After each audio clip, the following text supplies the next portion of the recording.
Hello दोस्तों, आप सभी कैसे हो। आप सभी का दोस्त, आप सभी का बड़ा भाई, आप सभी का बहुत बहुत स्वागत करता हूं अपने YouTube channel art side classes में। दोस्तों, आज मैं पॉलिटी का सेकंड चैप्टर नागरिकता को बहुत ही अच्छे तरीके से आप सभी को पढ़ाने वाला हूं। बस आप सभी को ध्यान से देखना है, ध्यान से समझना है।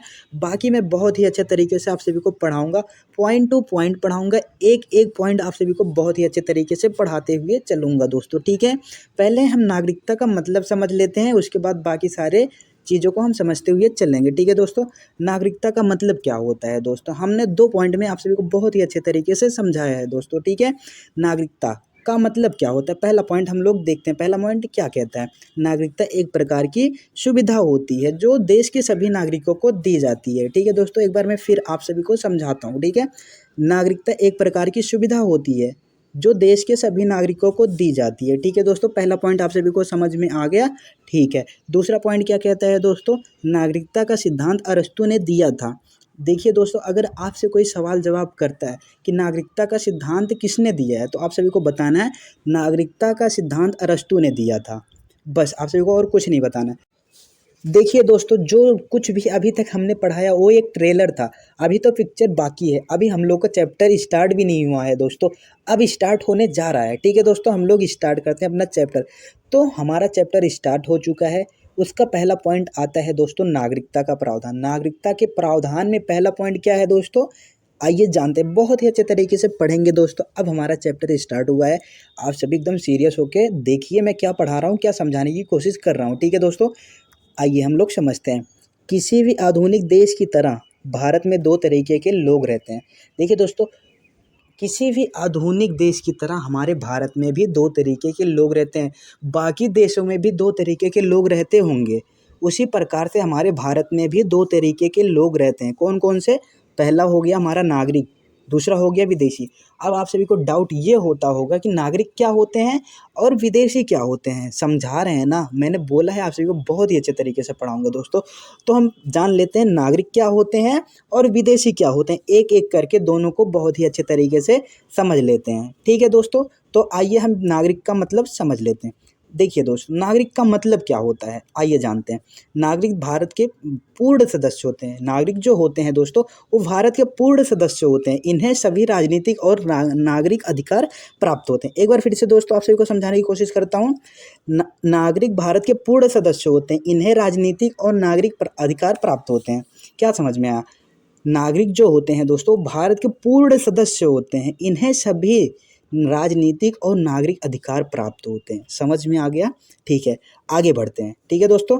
हम लोग आगे बढ़ते हैं। आप सभी को बहुत ही अच्छे तरीके से मैं नागरिक का मतलब समझा दिया। अब विदेशी का मतलब समझा देता हूँ, आप सभी को 1% भी डाउट में नहीं रखूंगा दोस्तों। तो विदेशी का मतलब क्या होता है दोस्तों, आइए जानते हैं। विदेशी किसी दूसरे देश के सदस्य होते हैं। इन्हें सभी राजनीतिक और नागरिक अधिकार प्राप्त नहीं होते हैं। एक बार फिर से, विदेशी किसी दूसरे देश के सदस्य होते हैं। इन्हें सभी राजनीतिक और नागरिक अधिकार प्राप्त नहीं होते हैं, ठीक है दोस्तों। अब आप सभी को बता दूं, विदेशी जो है दो श्रेणी में आते हैं। क्या, विदेशी दो श्रेणी में आते हैं। कौन कौन से, मित्रवत विदेशी, शत्रुवत विदेशी। अब इन दोनों का मतलब मैं समझा दूं। मित्रवत विदेशी का मतलब क्या होता है, शत्रुवत विदेशी का मतलब क्या होता है, ठीक है दोस्तों। आइए हम आगे बढ़ते हैं। मित्रवत विदेशी को पहले समझ लेंगे, उसके बाद शत्रुवत विदेशी को समझ लेंगे। बाकी सारी चीज़ें मैं बहुत अच्छे तरीके से समझाते हुए चलूँगा दोस्तों। पहले हम मित्रवत विदेशी को देख लेते हैं। मित्रवत विदेशी का मतलब क्या होता है, आइए जानते हैं। पॉइंट टू पॉइंट समझेंगे, मैंने बोला था पॉइंट टू पॉइंट समझाऊंगा, तो पॉइंट टू पॉइंट मैं आप सभी को समझा रहा हूँ। मित्रवत विदेशी उस देश के सदस्य होते हैं दोस्तों जिसके साथ भारत का सामंजस्य संबंध होता है, ठीक है दोस्तों। मैं समझाता हूँ अच्छे तरीके से। मित्रवत विदेशी उस देश के सदस्य होते हैं जिनके साथ भारत का सामंजस्य संबंध होता है।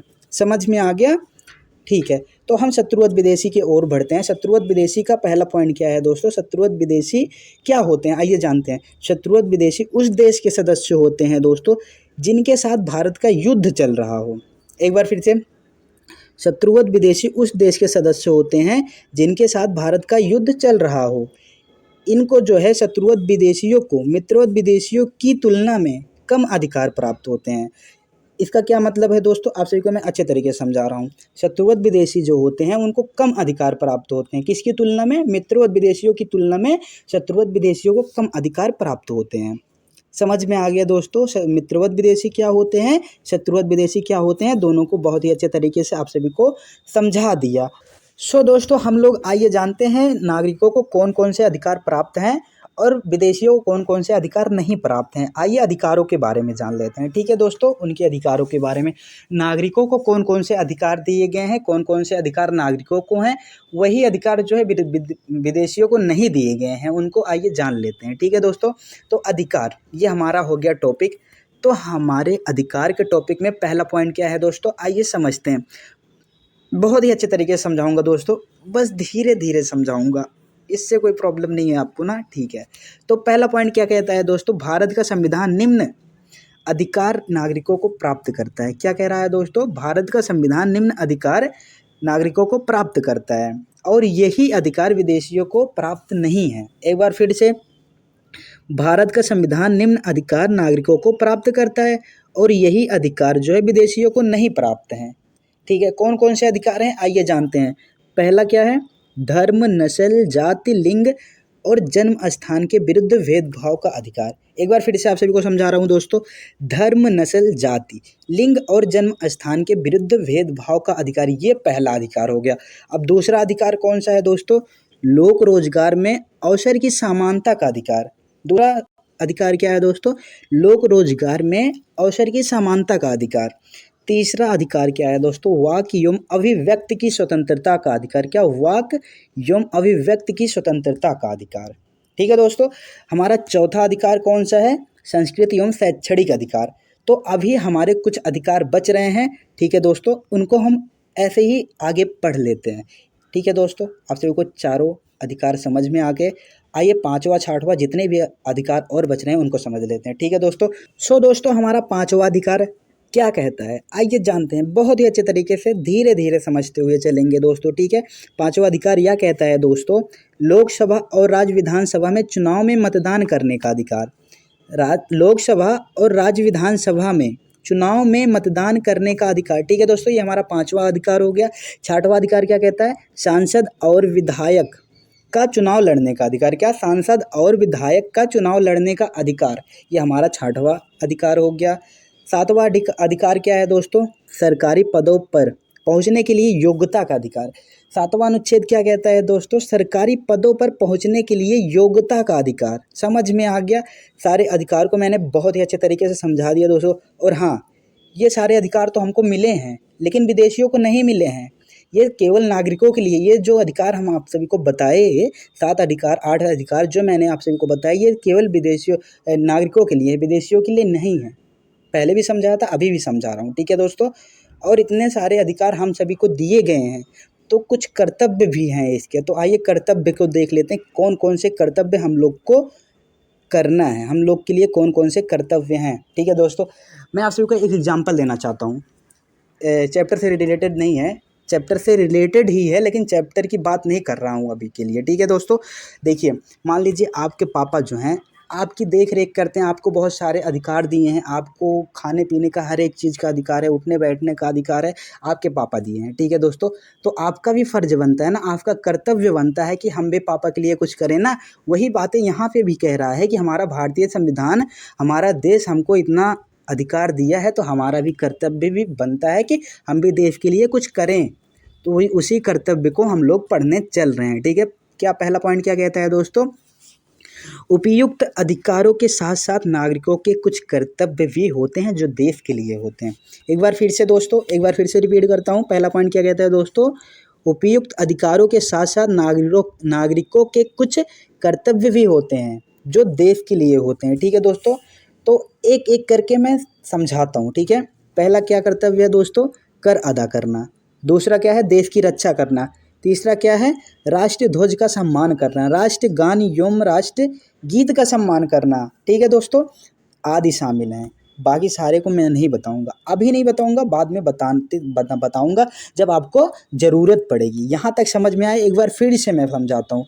पहला पॉइंट क्या कहता है दोस्तों, उपयुक्त अधिकारों के साथ साथ नागरिकों के कुछ कर्तव्य भी होते हैं जो देश के लिए होते हैं। पहला कर्तव्य क्या है, कर अदा करना। दूसरा कर्तव्य क्या है, देश की रक्षा करना। तीसरा कर्तव्य क्या है, राष्ट्रीय ध्वज का सम्मान करना। चौथा कर्तव्य क्या है, राष्ट्रगान एवं राष्ट्रगीत का सम्मान करना। पांचवा आदि है, यानी कि बहुत सारे हैं जो हम नहीं पढ़ने वाले हैं। ठीक है दोस्तों, यहाँ तक समझ में आ गया ना। अब कर्तव्य क्यों हमने पढ़ लिया, तो हम सभी को अब पढ़ना है जो नागरिकता के संवैधानिक प्रावधान अनुच्छेदों के बारे में। ठीक है दोस्तों, अब हम एक एक करके उसको समझेंगे, बहुत ही अच्छे तरीके से समझेंगे। यहाँ तक हमने आप सभी को समझाया, बहुत ही अच्छे तरीके से समझ में आया होगा दोस्तों। अगर नहीं आया है तो आप एक बार फिर से देखना और धीरे धीरे जो मैं पढ़ा रहा हूँ, जो मैं बोल रहा हूँ, उसको समझने की कोशिश करना। बाकी दोस्तों मैं इतने अच्छे तरीके से आपको लिख दिया हूँ ना, ये स्क्रीन पे जो दिख रहा है लिखा हुआ ना, अगर आप इसको ध्यान से पढ़ोगे ना तो ही आपको समझ में आ जाएगा। मैं जो पढ़ा रहा हूँ उसकी कोई ज़रूरत ही नहीं है, लेकिन आप समझने की कोशिश करोगे तो ही समझ में आएगा, उससे पहले नहीं समझ में आने वाला। ठीक है दोस्तों, हम आगे बढ़ते हैं। बाकी बातें तो ऐसी होती ही रहेंगी। नागरिकता के संवैधानिक प्रावधान, पहला पॉइंट क्या कहता है दोस्तों इसमें, भारत के संविधान भाग 2 के अंतर्गत अनुच्छेद 5 से लेकर 11 तक नागरिकता के विषय में बात करता है। बात सही है, बिल्कुल सही है। एक बार फिर से समझाता हूँ, नहीं तो आप भूल जाओगे। ठीक है, भारत के संविधान भाग 2 के अंतर्गत अनुच्छेद 5 से लेकर 11 आते हैं, कन्फर्म। ठीक है, वो जो बातें करते हैं वो किसके विषय में बातें करते हैं, नागरिकता के विषय में बातें करते हैं। समझ में आ गया। अब दूसरा पॉइंट क्या कहता है दोस्तों, संविधान केवल उन लोगों की पहचान करता है जो संविधान के प्रारंभ के दिन भारत के नागरिक बने थे। फिर से एक बार, संविधान केवल उन लोगों की पहचान करता है दोस्तों जो संविधान के प्रारंभ के दिन भारत के नागरिक बने थे। आप सभी को समझ में आ गया। ठीक है, तीसरा पॉइंट क्या कहता है दोस्तों, संविधान में नागरिकता की समस्याओं से निपटने के लिए भारत के संसद को अधिकार प्राप्त हैं। एक बार फिर से समझाता हूँ, तीसरा पॉइंट क्या है दोस्तों, संविधान में नागरिकता की समस्याओं से निपटने के लिए भारत के संसद को अधिकार प्राप्त हैं। ठीक है, समझ में आ गया। यानी कि संसद जो है, अगर कोई समस्या हमारे नागरिकता में प्रकट होती है, उत्पन्न होती है, तो संसद को पावर दी गई है, संसद को अधिकार दिया गया है कि वो उसमें संशोधन व चेंजेस कर सकती है। समझ में आ गया दोस्तों। तो और भी कुछ पॉइंट्स हैं, उसको हम आगे पढ़ते हैं। इसमें इतना ही आया दोस्तों। तो जो पढ़ा रहा हूँ ना, बहुत ही अच्छे तरीके से पढ़ा रहा हूँ दोस्तों, बस आप सभी को ध्यान से समझना है दोस्तों। बाकी सारी चीज़ें बहुत ही अच्छे तरीके से बता रहा हूँ। देखिए दोस्तों, अब हमारा अगला पॉइंट क्या है, नागरिकता के संवैधानिक प्रावधान में अगला पॉइंट क्या है, आइए समझते हैं। इसी के अनुसार संसद को नागरिकता अधिनियम 1955 को लागू किया। इसी के अनुसार, यानी कि दोस्तों भारत के संसद को अधिकार प्राप्त है, नागरिकता में कोई भी संशोधन व चेंजेस कर सकता है। उसी के अनुसार दोस्तों संसद ने नागरिकता अधिनियम 1955 को लागू किया। अभी हम नागरिकता पढ़ने के बाद पार्ट 2 में जो है नागरिकता अधिनियम 1955 पढ़ेंगे, जो कि बहुत ही अच्छे तरीके से उसको भी पढ़ाऊंगा दोस्तों। बस ये पॉइंट क्या कहता है ये समझ लो। संसद को पावर दी गई, अधिकार दिए गए हैं। ठीक है, अगर नागरिकता में कोई समस्याएं आती हैं उससे निपटने के लिए संसद को पावर दिया गया है, अधिकार दिया गया है। तो दोस्तों उसी के अनुसार जो है नागरिकता अधिनियम 1955 को लागू किया है संसद ने। ठीक है, और हमारा अगला पॉइंट क्या है दोस्तों, उसको समझ लेते हैं। जिसमें समय समय पर संशोधन किया गया। देखिए दोस्तों, जब 1955 लागू हुआ, नागरिकता अधिनियम 1955 संसद ने लागू किया, तो समय समय पर संशोधन होते रहे। आखिरी संशोधन जो है 2019 में हुआ। 2019 में आखिरी संशोधन हुआ नागरिकता अधिनियम 1955 में। ये तीनों जो है नागरिकता अधिनियम 1955 की बातें कर रहे हैं दोस्तों। आप सभी को कन्फ्यूज नहीं होना है, ये सांसद द्वारा बनाया गया है, संसद द्वारा बनाया गया है। हम बाकी इसको बाद में पढ़ेंगे अगले पार्ट में, तो आप सभी को घबराने की कोई ज़रूरत नहीं है। यहाँ तक समझ में आ गया दोस्तों आप सभी को। अब अनुच्छेद की बात कर लेते हैं। ठीक है दोस्तों, अनुच्छेद की बात कर लेते हैं। आप सभी को कह रहा हूँ ना, बहुत ही अच्छे तरीके से पढ़ाऊँगा दोस्तों। नागरिकता की संवैधानिक प्रावधान में भी हमारा आता है अनुच्छेद। अब अनुच्छेद को पढ़ लेते हैं। ठीक है दोस्तों, अनुच्छेद में पहला पॉइंट क्या कहता है, पॉइंट को समझ लेते हैं। उसके बाद 5 से लेकर 11 अनुच्छेद होते हैं जो नागरिकता के विषय में बात करते हैं। 5 से लेकर 11 अनुच्छेद को बहुत ही अच्छे तरीके से पढ़ेंगे, आप सभी को कन्फ्यूज नहीं होना है। तो पहला पॉइंट क्या कहता है दोस्तों, आइए जानते हैं। मैं आप सभी को बहुत ही अच्छे तरीके से पढ़ा रहा हूँ दोस्तों, बस ध्यान से समझना है। ठीक है, संविधान के अनुसार 4 श्रेणियों के व्यक्ति संविधान के प्रारंभ के समय भारत के नागरिक बने थे। कौन कौन सी श्रेणियां हैं अभी जानेंगे। एक बार फिर से मैं आप सभी को समझा देता हूँ। संविधान के अनुसार 4 श्रेणियों के व्यक्ति संविधान के प्रारंभ के समय भारत के नागरिक बने थे। कौन कौन से श्रेणियों के थे, 4 श्रेणियों के। कौन कौन से श्रेणी थे आइए जानते हैं। तो पहला श्रेणी कौन सा है दोस्तों? अनुच्छेद 5। अनुच्छेद 5 को बहुत ही अच्छे तरीके से हम लोग समझने चल रहे हैं, ठीक है दोस्तों। पहली श्रेणी अनुच्छेद 5 समझ में आ गया। भारत में जन्म हुआ हो, किसी भी व्यक्ति का अगर भारत में जन्म हुआ है तो वो भारत का नागरिक है। माता या पिता में से एक का जन्म भारत में हुआ हो, कोई एक का जन्म भारत में हुआ हो, किसी एक का जन्म भारत में हुआ हो, माता या पिता में से, ठीक है दोस्तों। ये कन्फर्म हो गया। 5 सालों से लगातार रह रहे हों भारत में। कोई भी व्यक्ति, किसी भी विदेश का कोई भी व्यक्ति अगर हमारे भारत में 5 साल से लगातार रह रहा है, 1940 से रह रहा हो या फिर 1945 से रह रहा हो, 1944 से रह रहा हो, अगर 1950 के पहले वो रह रहा है हमारे भारत में 5 साल लगातार, तो उसे नागरिकता दे दी जाएगी। समझ में आया इतना सब कुछ? तो दूसरी श्रेणी क्या है? दूसरी श्रेणी जो है बात करती है अनुच्छेद 6 की, ठीक है दोस्तों। पाकिस्तान से भारत आए हुए व्यक्ति को नागरिकता दे दी जाएगी। अब इसमें कुछ काम है, उसको जान लेते हैं, ठीक है दोस्तों। 19 जुलाई 1948 से पहले अगर आती है तो उसे बिना परमिशन के आना पड़ेगा, उसको नागरिकता मिल जाएगी। लेकिन उसके बाद अगर आती है 19 जुलाई 1948 के बाद अगर आती है तो उसे परमिशन के साथ आना पड़ेगा, ठीक है दोस्तों। इसका कहने का मतलब यह है दोस्तों, अगर भारत से कोई नहीं, पाकिस्तान से अगर कोई व्यक्ति भारत में आना चाहता है, अगर 1948 के पहले आ जाता है तो उसे परमिशन की कोई ज़रूरत नहीं पड़ेगी, उसको नागरिकता दे दी जाएगी। लेकिन 1948 के बाद अगर आता है तो उसे परमिशन के साथ आना पड़ेगा, तो ही उसे नागरिकता दी जाएगी। तो आप सभी को 2 श्रेणी और बच रहे हैं, उनको हम कुछ देर में पढ़ने चल रहे हैं, ठीक है दोस्तों। तो ये दोनों समझ में आ गया हमारा दोनों श्रेणी, उनको भी समझ लेते हैं। तीसरी श्रेणी क्या है दोस्तों? हमने 2 श्रेणी को पढ़ लिया, 1 और 2, 1 और 2 श्रेणी को बहुत ही अच्छे तरीके से पढ़ लिया। तीसरी श्रेणी को हम पढ़ना स्टार्ट करते हैं, ठीक है दोस्तों। तीसरी श्रेणी अनुच्छेद 7 की बात करता है, ठीक है। तीसरी श्रेणी जो है वो अनुच्छेद 7 की बात करता है, ठीक है। तो भारत से गए हुए लोग पाकिस्तान, ठीक है, और फिर पाकिस्तान से आए हुए लोग भारत में, ठीक है, उनको नागरिकता दे दी जाएगी। क्या समझ में आया दोस्तों? देखिए, भारत से गए पाकिस्तान से फिर वापस आए भारत में, ऐसे व्यक्ति को भी नागरिकता दे दी जाएगी। समझ में आ गया? ये हमारी तीसरी श्रेणी बात करती है, अनुच्छेद 7 बात करता है, ठीक है दोस्तों। तो हमारा चौथी श्रेणी जो है वो अनुच्छेद 8 है, ठीक है। तो विदेश में कहीं भी भ्रमण करो यार, कहीं भी विदेश में कहीं भी भ्रमण करो, शादी ब्याह कुछ भी करो, शादी ब्याह, बिजनेस, व्यापार, हर एक चीज़ करो, विदेश में कहीं भी भ्रमण करो दोस्तों, कहीं भी भ्रमण करो। अगर आपके परिवार में कोई भी एक व्यक्ति अगर भारत का नागरिक है तो आपको नागरिकता दे दी जाएगी। ये सारी बातें कब तक कर रहा है दोस्तों पता है? 1950 तक ही इनका काम है। ये जो 4 श्रेणी आप पढ़ रहे हो, अनुच्छेद 5, अनुच्छेद 6, अनुच्छेद 7, अनुच्छेद 8, इनका काम सिर्फ 1950 तक ही है, उसके बाद इनका कोई काम नहीं है। ये चारों श्रेणी जो बातें कर रहे हैं वो केवल 1950 के अंदर की बातें कर रहे हैं, उसके बाद की नहीं, ठीक है दोस्तों।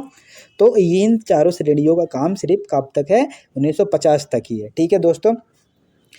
विदेश में कहीं भी भ्रमण कर रहा है वो व्यक्ति, अगर उसके फैमिली में कोई भी एक व्यक्ति अगर भारत के नागरिक हैं तो उसे नागरिकता दे दी जाएगी, लेकिन कब तक? 1950 तक। यहाँ तक समझ में आया दोस्तों कि नहीं समझ में आया? अब हमारे 7-8 कंप्लीट हो गया, अनुच्छेद 7-8 कंप्लीट हो गया। अब 9वां अनुच्छेद को हम पढ़ते हैं, 10वें अनुच्छेद को पढ़ते हैं, 11वें अनुच्छेद को पढ़ते हैं। सारी चीज़ों को बहुत ही अच्छे तरीके से पढ़ते हुए चलेंगे दोस्तों। मैं कह रहा हूँ ना, जब अच्छे से पढ़ाऊँगा तो पढ़ाऊँगा ही, ठीक है। तो स्टार्ट करते हैं। हमारा अनुच्छेद 9वां और 10वां पढ़ना है, तो लेकिन उससे पहले एक पॉइंट को हम समझ लेते हैं, जिससे आप कंफ्यूज ना हो। हमने 4 अनुच्छेद पढ़े, ऐसे 4 श्रेणी ऐसी थी, 4 अनुच्छेद ऐसे थे दोस्तों जो प्राप्ति के काम वो बताते थे, उसमें प्राप्त करते 5, 6, 7, 8 जो आप सभी को मैंने अनुच्छेद बताया वो प्राप्ति के थे। 1950 के पहले अगर कोई व्यक्ति भारत का नागरिक बनेगा तो किस अनुच्छेद द्वारा बनेगा, वो आप सभी को 4 अनुच्छेद बता दिए हैं, 5, 6, 7, 8।